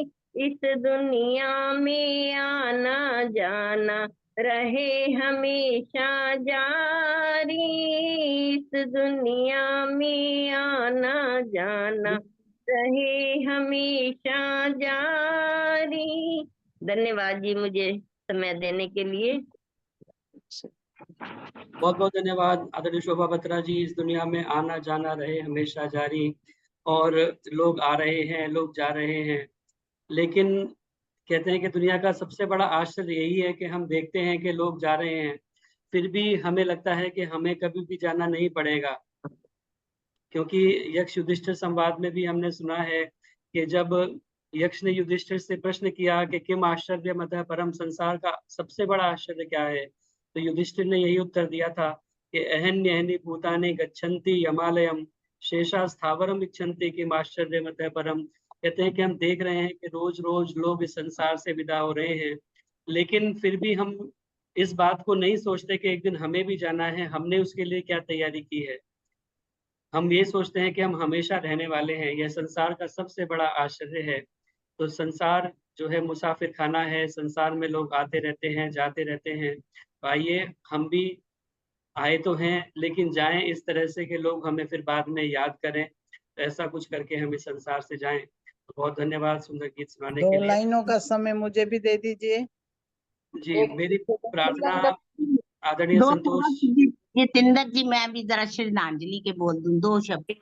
मेरी प्रार्थना आदरणीय संतोष आदरणीय सचान जी से कृपया आए और वो अपना गीत रखें। संतोष सचान जी। 2-3 लाइनें मैं भी रख बहुत दूंगी। बहुत धन्यवाद समय देने के लिए जितेंद्र जी। एक ईश्वर भक्ति का भजन पथिक जी का। मन की उलझन मैं कैसे मिटाऊं, कोई सुनता नहीं, कांटे चुनता नहीं, अपनी गाथा मैं किसको सुनाऊं, मन की उलझन मैं कैसे मिटाऊं। हे पिता सुन जरा तेरा संसार है बेवफा, खुशियां देता नहीं, सुध भी लेता नहीं, गम से भरपूर हूँ, बहुत मजबूर हूँ, कैसे कांटों से दामन छुड़ाऊं, मन की उलझन मैं कैसे मिटाऊं। हे प्रभु लोग तो वक्त पर काम आते नहीं, सारे छोटे बड़े बैठे हो या खड़े, भक्ते जन हैं सभी पर न मिलते कभी, मिलना चाहूं तो मिलने न पाऊं, मन की उलझन मैं कैसे मिटाऊं। आप ऐसा कौन है जिसको संकट में आवाज दूं, कष्ट हरता है तू, सुख से भरता है तू, मुझको सद्ज्ञान दो, ऐसा वरदान दो, तेरे गुण ही सदा गुनगुनाऊं, मन की उलझन मैं कैसे मिटाऊं। सामने दिखता एक तेरा ही आधार है, हर तरफ तू ही तू ही तू है प्रभु, सारा जग छोड़ कर सबसे मुख मोड़ कर तेरे दर पे पथिक सर झुकाऊं।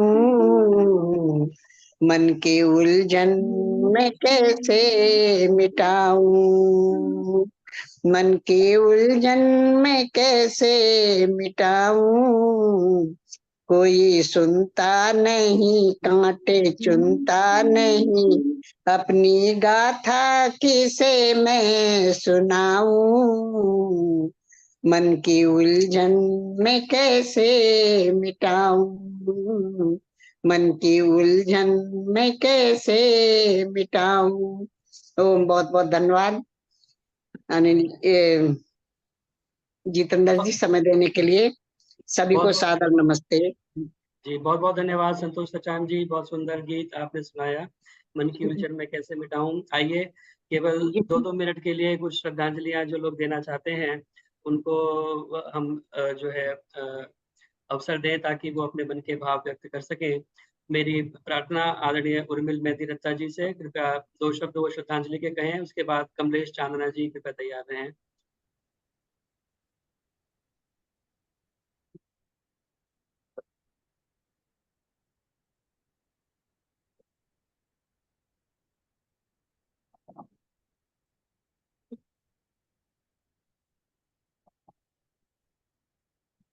तो 4 शब्द। उर्मिल मेहदी रत्ता जी, आपका माइक बंद है, एक बार माइक ऑन कर लीजिए। आपका माइक बंद है। हाँ, अब ठीक है। हाँ जी, हाँ जी। 2 दिन का जीवन है तेरा, क्यों करदा फिरदा मान में। दुनिया सराए ओ चंद घड़ियां दा तू मेहमान में। चंद घड़ियां दा तू मेहमान में। लाखों यहाँ बलवान आए, कोई ठहर ना पाया। काल ने आखिर प्यारे एक दिन सब एक नू है खाया। चलना है तू भी हो खड़ा, क्यों सोया चादर तान में। दुनिया सराए ओ पगले, चंद घड़ियां दा तू मेहमान में। सोच समझ ले अब तू प्राणी, ये जीवन है बुलबुला पानी। चमक रही जो चांदनी प्यारे, पल भर में छिप जानी। मिलिया सुनहरी ओ समय, कर दे जीवन कल्याण में। दुनिया सराए ओ पगले, चंद घड़ियां दा तू मेहमान में। चंद घड़ियां दा तू मेहमान में। बहुत बहुत धन्यवाद, आपने समय दे दी मुझे। बहुत बहुत धन्यवाद जी। प्रार्थना कमलेश चांदना जी से, कृपया आए और अपने 2 शब्द श्रद्धांजलि के कहें। कृपया पूरा भजन कोई भी ना सुनाए, 2-2 मिनट में केवल अपनी बात कहेंगे। कमलेश चांदना जी।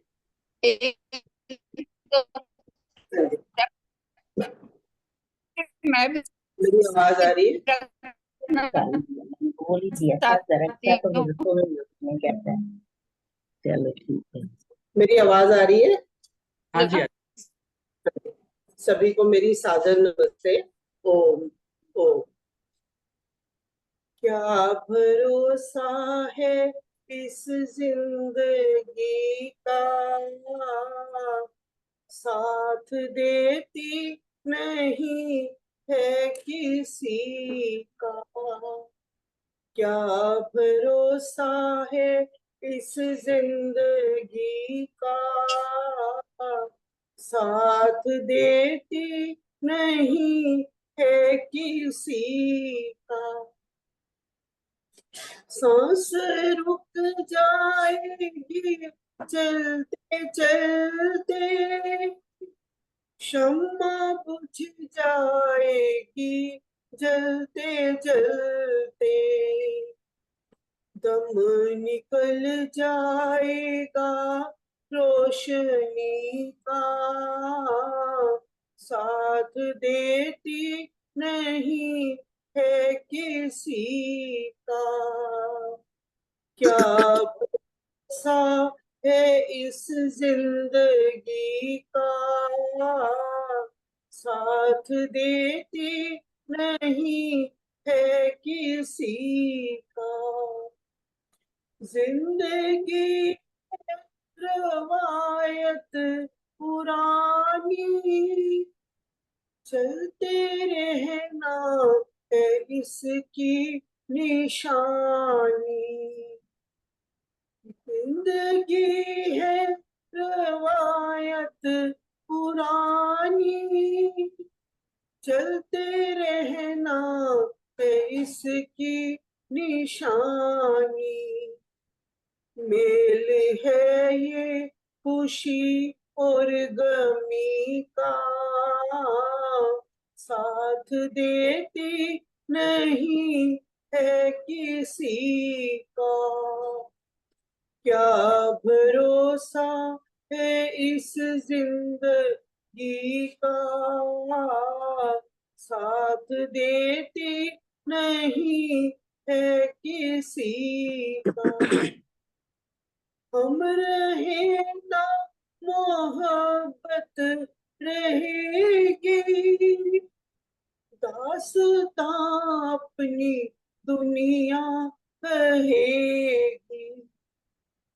फर्ज पूरा करो बंदगी का, साथ देती नहीं है किसी का।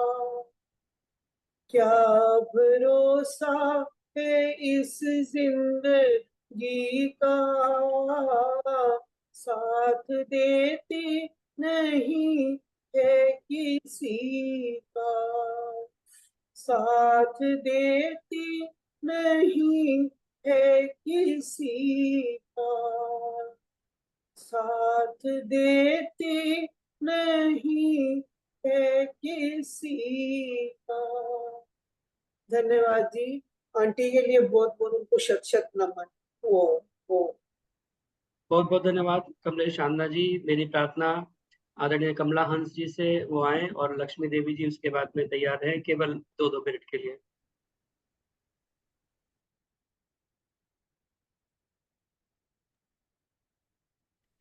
कमला हंस जी अपना माइक ऑन कर लीजिए।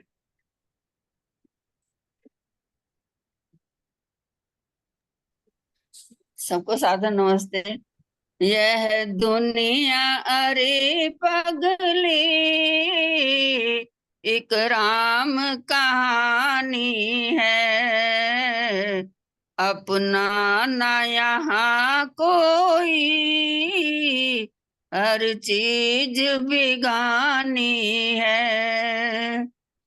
जब फूल सा बचपन भी कायम न रहा तेरा, हर सांस ये कहता है 2 दिन की जवानी है, अपना न यहाँ कोई हर चीज बिगानी है।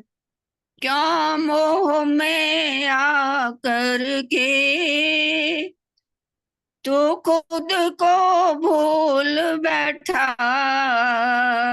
जो आया उसे जाना है, यह रीत पुरानी है, अपना न यहाँ कोई हर चीज बेगानी है।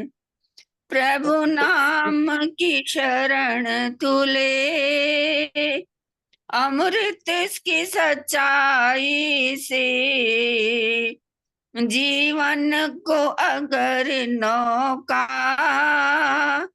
उस पार लगानी है। जीवन की अगर नौका उस पार लगानी है। अपना न यहाँ कोई, हर चीज बेगानी है। यह दुनिया अरे पगले एक राम कहानी है। अपना न यहाँ कोई, हर चीज बेगानी है। धन्यवाद जी, समय देने का सत सत नमन उस आत्मा को। धन्यवाद कमला हंस जी। प्रार्थना लक्ष्मी देवी जी से।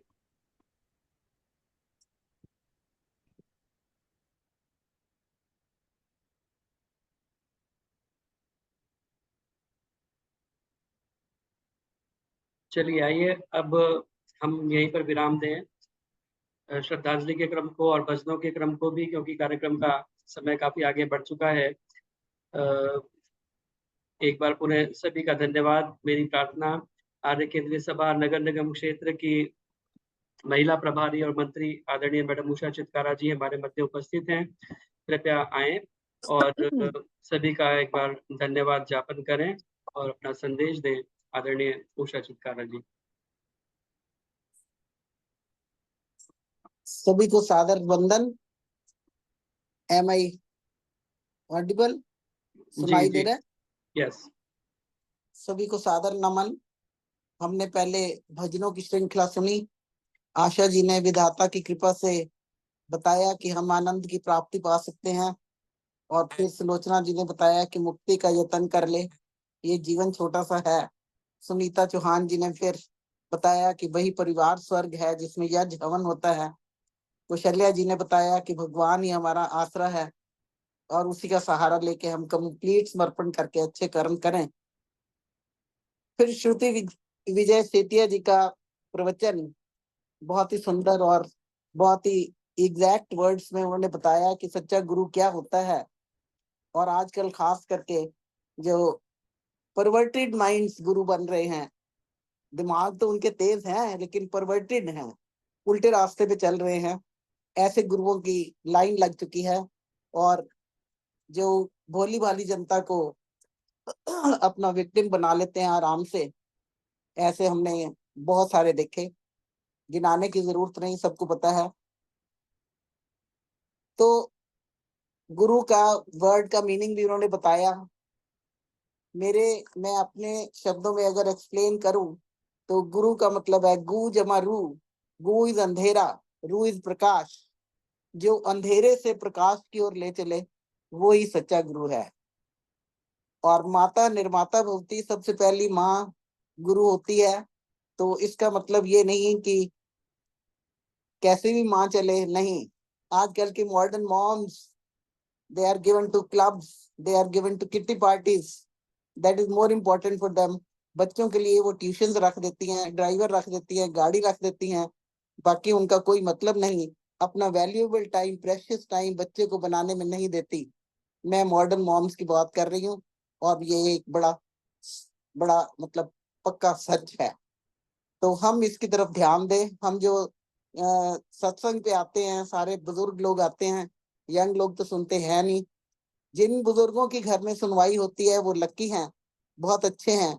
वो अपने इन विचारों को उनको पास ऑन करें, अपनी बहुओं को, बेटियों को, बच्चों को, कि सच्चा गुरु क्या होता है और हमें किस ओर चलना है। आजकल के जो मॉडर्न बच्चे हैं वो पता नहीं किस ओर जा रहे हैं, उनको अपने धर्म के बारे में भी कुछ पता नहीं। और फिर अभी पीछे आपने पढ़ा होगा ये इतने सारे 25 लड़कियों का, हिंदू लड़कियों का धर्मांतरण करके मुसलमानों के साथ शादी वगैरह वगैरह, मतलब इतना ज्यादा माहौल बिगड़ा हुआ है। और एक तो मुल्ला बोल रहा था, वो कहता है कि देखो हमारी संस्कृति अलग है, हमारा खान पान अलग है, और भारत के लोगों ये सोच लो कि राज हमने ही करना है, अगर तुम्हें यहाँ रहना है तो तुम्हें मुसलमान बनना पड़ेगा। इस तरीके की धमकियां भी आई हुई हैं। तो चाहिए ये कि हमें हम सुचेत रहें, हम कैसा गुरु बनाएं जो हमें सही मार्ग पर चलाए। महर्षि दयानंद ने अपना गुरु चुना। गुरु ने पूछा कि तुम कौन हो? उन्होंने कहा मैं यही पता करने के लिए आया हूँ मैं कौन हूँ। आजकल के टीचर्स को खास करके बड़ा सुचेत होना चाहिए, उनको पता होना चाहिए कि बच्चों को क्या शिक्षा देनी है।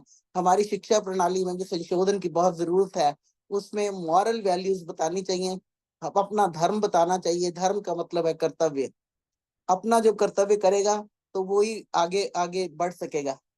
तो श्रुति विजय सेठिया जी का मैं बहुत धन्यवाद करती हूँ कि उन्होंने अपने विचारों को प्रस्तुत किया और इसको और हम आगे बढ़ाएं और सच्चा गुरु ढूंढे। और टीचर्स की खास करके रिस्पॉन्सिबिलिटी बन जाती है कि वो किस तरह के टीचर्स बने। वो सिर्फ बच्चों को एक एकेडमिक शिक्षा ही ना दे, उनको मॉरल एजुकेशन भी दें, उनको सच्चे अर्थों में मानव बनाने का प्रयास करें। ये है असली बात।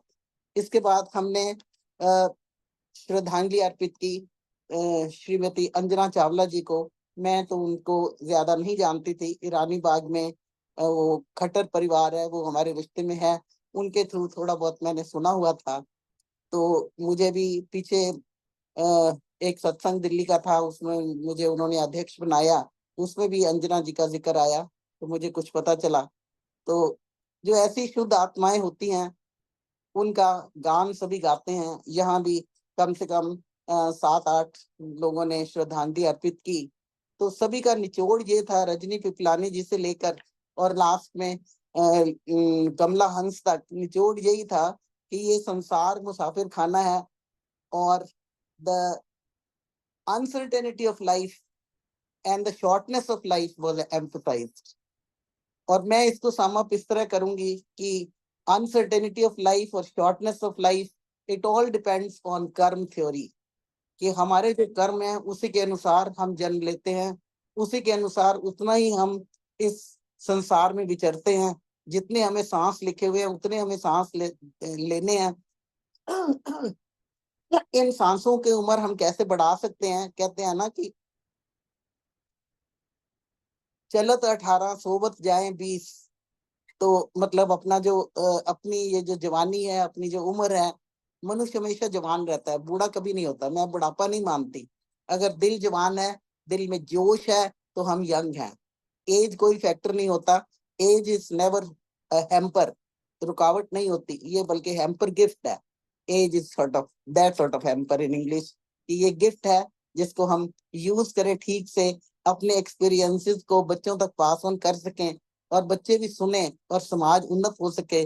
और आज राष्ट्र के ऊपर जो मुसीबत आई पड़ी है उसको संभालने के लिए हम सभी तैयार रहने चाहिए।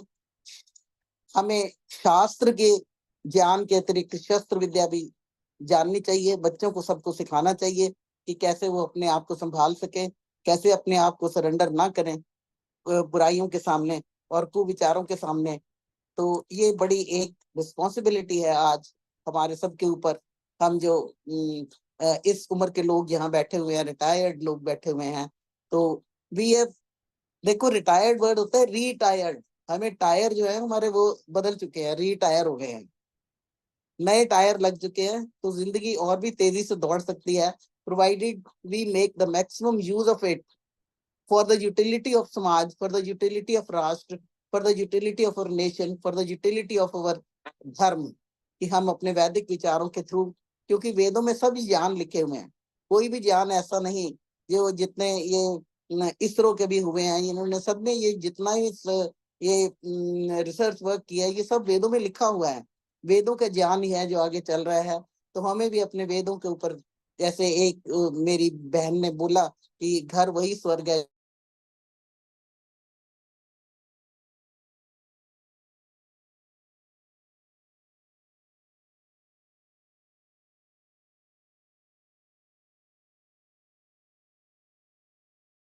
आओ हम सम श्रुतेन गमे मही माँ श्रुतेन विरादशी, सुने हुए को हम अमल कर सकें, मनन कर सकें, उसका विरोध ना करें।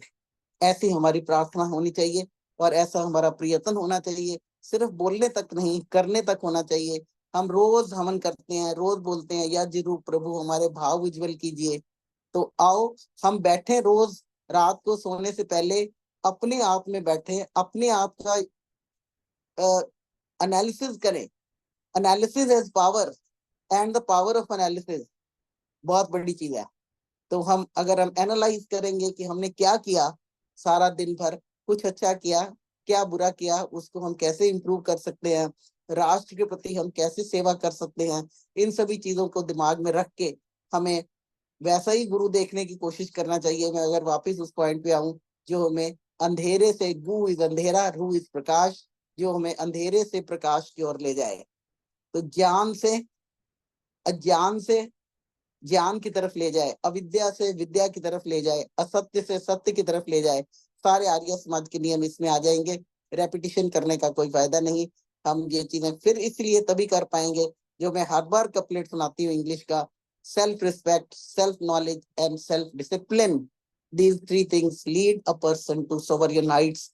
आओ हम सब सोवरियन हाइट्स, किंगली हाइट्स तक पहुंचे, अपने जीवन को अति उत्तम बनाकर जाएं। और जब चले भी जाएं तो जैसे कि जितेंद्र जी ने कहा कि पीछे लोग अच्छाइयां याद करें, ऐसी अच्छाइयां हम छोड़ जाएं जो समाज के लिए लाभकारी हों। तो इसी के साथ मैं फिर से एक बार अंजना चावला जी को श्रद्धांजलि अर्पित करती हूँ, श्रुति सेठिया जी का धन्यवाद करती हूँ, अपनी बहनों का धन्यवाद जिन्होंने इतना सुंदर कीर्तन किया, भजन गाए। भजन गाने बहुत जरूरी है, भजन गाने से ही मन लगता है। अगर आप समाधि में बैठना चाहें, मुक्ति का रास्ता प्राप्त करने के लिए हमें क्या करना है, हमें ध्यान में बैठना है, समाधि में बैठना है। समाधि में जाने के लिए वासनाओं को कंट्रोल करना है। वासनाओं का मतलब है संस्कार, संस्कारों को हमने धीरे धीरे खत्म करना है। ये केवल्य जो पतंजलि योग में लास्ट चैप्टर आता है केवल्य का, ये तब प्राप्त होगा जब हमारी असंप्रज्ञात समाधि लगेगी। वो तब लगेगी जब हम सभी वासनाओं को, सभी संस्कारों को छोड़ देंगे। कोई संस्कार हमारे पे असर नहीं करेगा, हम सिर्फ दृष्टा रूप में रहेंगे, सिर्फ देखेंगे, भावना आ रही है, जा रही है, कुछ हो रही है, लेकिन हमारे पर असर नहीं होना चाहिए उसका। वो स्टेज है समाधि की और मुक्ति की। ये भजन है इनिशियल स्टेज। तो शुक्र है कि हमने इनिशियल स्टेज एंटर कर ली है। स्टेप वाइज हम ऊपर चढ़ेंगे और मुक्ति को प्राप्त कर पाएंगे। जितेंद्र जी का बहुत बहुत धन्यवाद। बड़ा कुशल, मुझे भी हिंदी बोलने आ गई है, कुशल मंच संचालन करते हैं। Is a very good compare. तो भगवान इनको बनाए रखे और ये सत्संग रचाए रखे, क्योंकि सत्संग ही है जो आपको तरा देता है। कहते हैं ना, गली में कोई बेच रहा था, उसने बोला संग तरे ले लो, संग तरे, मतलब कि संग तरे, अच्छा संग करोगे तो तर जाओगे। तो ये जतिंदर जी के सत्संग में आके अच्छा संग मिलेगा तो हम भी तर जाएंगे। इसी के साथ सबका पुनः धन्यवाद और पुनः नमन। Thank you so much. बहुत सुंदर उषा जी, बहुत सुंदर बोल। धन्यवाद। बहुत बहुत धन्यवाद आदरणीय मैडम उषा चित्कारा जी। बहुत अच्छे तरीके से आपने सारी बातों को समराइज किया, सबका सार आपने प्रस्तुत किया और अपना भी संदेश हमें दिया कि हम सदा जो सुना हुआ है उसके अनुकूल आचरण करें, उसका विरोध कभी भी ना करें, और जो सुना है उसको अपने आचरण में लाने का प्रयास करें, तभी उसका सुनना सार्थक होगा। बहुत बहुत धन्यवाद अपना आशीर्वाद भी देने के लिए। आइए, अब कार्यक्रम का समय समाप्त हो चुका है। शांति पाठ करके समापन करेंगे और उसके बाद 2-3 मिनट के लिए फिर ये मंच खुला रहेगा। अनौपचारिक रूप से हम आपस में चर्चा कर पाएंगे। तो मेरी प्रार्थना, आदरणीय माता सुषमा यति जी उपस्थित हैं, तो वही आए और शांति पाठ कराएं और जय घोष भी कराएं। माता सुषमा यति जी। ये राजभूटानी जी, जितेंद्र जी, राजभूटानी जी सिस्टर है उनकी।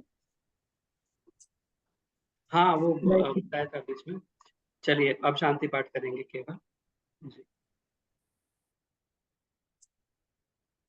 माता सुषमा यति जी, आपका माइक खुला हुआ नहीं है। हाँ, ठीक है, अब ठीक है, अब ठीक है। नमस्ते जी। अंजना जी को मैं प्रांतीय सभा में कभी कभी जाती थी, तो तब वो मिलती थी मेरे को। कोई आपस में प्रांतीय सभा में लड़ाई हो गई तो फिर मैं नहीं गई, क्योंकि मेरे को ऐसी जगह अच्छी नहीं लगती जहाँ पे तू मैं होती है। लेकिन अंजना जी तो इतनी अच्छी थी, मैं आपको बता नहीं सकती। वो सबके साथ बड़ा शांत रहना और शांति से बात करनी, ये मेरे को उसकी बात बहुत अच्छी लगती थी। तो मेरी भी उनको श्रद्धांजलि है। अब शांति पाठ। ओम देव शांति अंतरिक्षम शांति पृथ्वी शांतिरापः शांति ओषधयः शांति वनस्पतयः शांति विश्वे देव शांति ब्रह्म शांति सर्वगुण शांति शांतिरेव शांति सामा शांतिरेवि ओ शांति शांति शांति जो बोले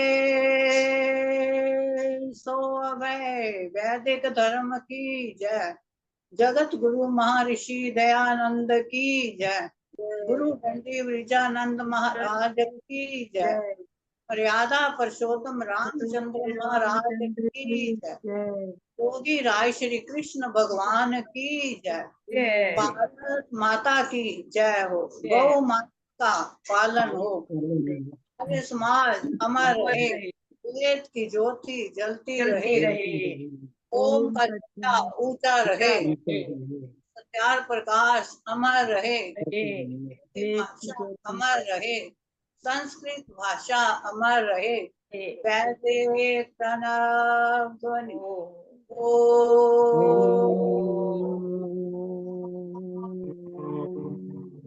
वैदिक अभिवादन सभी को सादर नमस्ते। सबको नमस्ते जी सदा रहो जी नमस्ते। सभी को सादर नमस्ते जी। नमस्ते जी। नमस्ते जितेंद्र जी।